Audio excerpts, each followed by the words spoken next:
A solo 401k, also called a one-participant 401k, can be one of the most powerful retirement tools for self-employed income in 2026. If you understand the contribution limits and the rollover rules. The biggest mistake people make is treating it like a normal IRA. A solo 401k has two roles inside one plan. You contribute as the employee, and you also contribute as the employer, and those two layers follow different rules. Start with the employee side. In 2026, the elective deferral limit is $24,500 across the total of all 401k type plans you participate in. That means the limit follows you, not each account. Next is the employer side, where a solo 401k becomes a scaling tool. The combined employee plus employer contributions are limited by the annual additions limit, which is $72,000 in 2026, and catch-up contributions are typically on top of that. The employer amount depends on your business type and compensation definition. For a sole proprietor, the calculation base isn't simply your net profit number because self-employment tax adjustments affect the compensation used in the formula. For an S-corp, employer contributions are typically based on W-2 wages, which is why payroll decisions can change contribution capacity.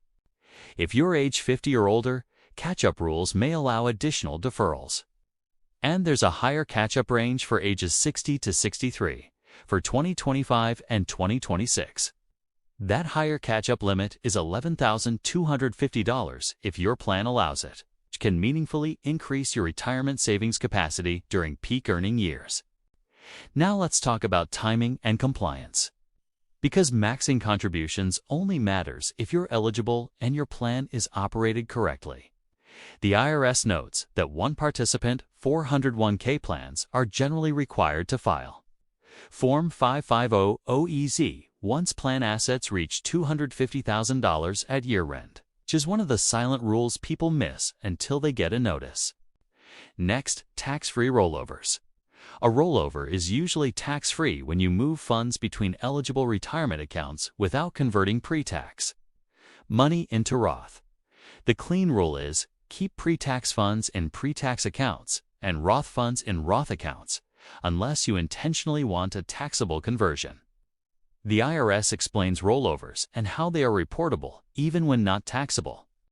A practical tax-free rollover example: rolling a traditional 401k from a prior employer into a traditional solo 401k can be straightforward if your plan accepts rollovers and the funds remain pre-tax. If you roll pre-tax money into a Roth account, that becomes a conversion and can create taxable income. Here's the 2026 Solo 401k setup checklist that prevents the common failures. First, track your total employee deferrals across all plans so you don't exceed the $24,500 limit. Second, calculate employer contributions based on your entity type and the correct compensation base. Third, confirm you stay within the $72,000 annual additions cap, then add catch-up if applicable.